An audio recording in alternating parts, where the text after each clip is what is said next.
Should Pokemon be open world? See, I feel like this is an obvious answer. Of course, that's what we wanted since the beginning. But for one, it's not that simple. Within the last few Pokemon games, Nintendo wanted to jump on the hype train 15 years later of having their games be open world. The success of this decision really depends on what you value. Sword and Shield, Legends Arceus, and Scarlet and Violet all are in the top half of Pokemon games copies sold. So that might lead you to think Pokemon is moving in the right direction. But even though Pokemon is doing really good, I have still seen better tree and landscape design in Pokemon Brick Bronze. Even though Pokemon experiences these glitchy issues, it doesn't mean the game is bad whatsoever. I'm assuming Pokemon will keep going down this open world path and hopefully continue to improve it. Even though Pokemon is going to keep trying to do open world, is it the right decision? Does the elements of Pokemon that were built up by the previous generations apply to the new open world games? With no other open world games other than Sword and Shield, Legends Arceus, and Scarlet and Violet, we have to work with what we got and compare the open world games to the previous ones in the series.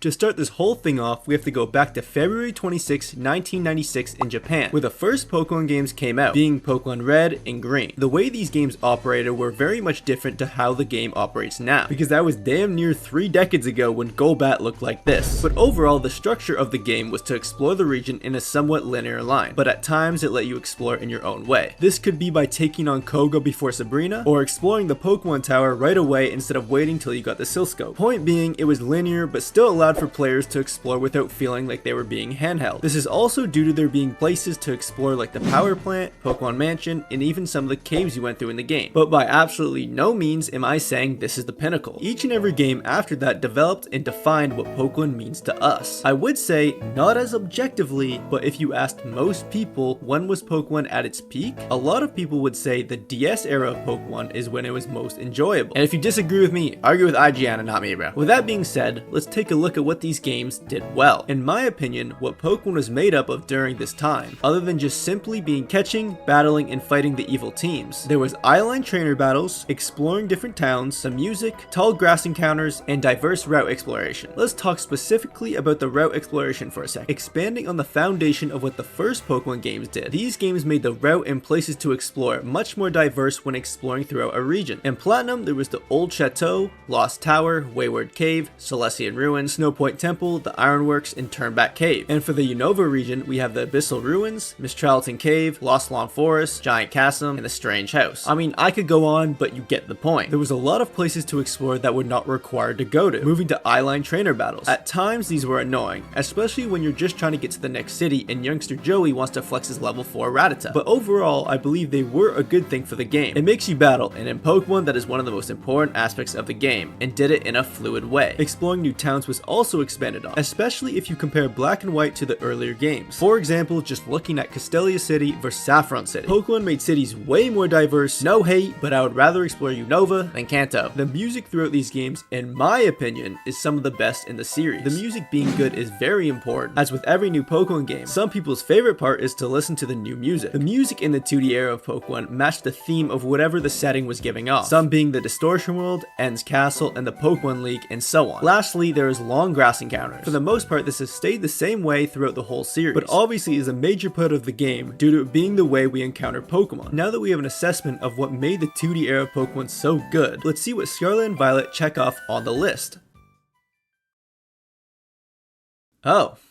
This game don't gush. If you ever look at a rating of Scarlet and Violet in comparison to other Pokemon games, it will most likely be rated lower. Obviously, a lot of that has to do with it running like a grade 6 slideshow project, but I also think it has to do with it being open world. And the open world Pokemon did in Scarlet and Violet didn't make it feel like Pokemon. With it being open world, for the most part, eyeline trainers are gone, which in my opinion is a pretty big deal, because it made you battle. I feel as if in Scarlet and Violet, I barely battled any random trainers. The music, exploring towns, and the diverse route options all end up connecting if this makes sense. Scarlet and Violet not having these things in my opinion is one of the biggest factors that held them back, and I think it has a lot to do with it being open world. As I said earlier, during the DS era of Pokemon, there was a lot of exploration of places that weren't a part of the story. Even though it is not required, there's still a reason to go there, as well as it being intriguing to just go into, as usually there is some part of lore to go along with it. Let's just say, for example, the Old Chateau. It's a creepy haunted mansion, and for white people that marks the intriguing to explore part, start, and it having Rotom checks the reason to go in there. Point being, Scarlet and Violet didn't have a lot of this. A majority of the map was a big wasteland, and it didn't feel intriguing enough to want to explore. My best analogy is when you make a new Pixelmon world and you just end up running through the whole world trying to find Pokemon, but then you get hella bored in 20 minutes. The few times they did do it, it was amazing. One of the few places that was generally really fun to explore was Area 0, and who would have thought it checks off what it needs to be explorable. It's a big hole in the middle of the region, and there's books in the school library talking about the lore of what the researchers found down there. That sounds pretty interesting, and the reward for going down there is getting the new Paradox Pokemon. Another example of this is the Snow Temple in Pokemon Legends Arceus. Exploring this was fun and really enjoyable with the tiny puzzle it had. If only they added more stuff like this, I believe it could have made the game feel more like Pokemon. When exploring the towns as well, it just felt a bit dead. A main point of reaching a new town is to explore and go in all the houses or buildings and see what it's like. In Scarlet and Violet, they didn't even let us walk into the houses, bro. That's why this game to me feels less like Pokemon and more like Running Simulator. And if I wanted to do that, I would hop on Roblox. A while back when I mentioned Scarlet and Violet doesn't have music, what I mean by this is that you can match music with moments. How this music affects you, whether it be a town, route, or cave, it depends how interested you are and how much fun you have exploring the new area. Distortion World, Undella Town, Snowbell City, and Eterna Forest. All of the music here fits the places that they are in and resembles the emotion you're supposed to be feeling. In comparison to Scarlet and Violet, I'm not exploring a town. I'm trying to find the quickest way to the gym so I can beat it and dip. At that point, I'm not even focusing on the music. And since the town is so dead, the music can't find a theme to pair with the emotion as there is no theme to be felt. I swear I'm not trying to hate, but to prove my point, one theme that everyone can recognize, which is very distinct, is Area 0. Obviously the theme is a banger, but mixed in with us exploring the area and being excited to do so, made us connect more with that theme. See, all the things I yapped about, I believe, make Pokemon,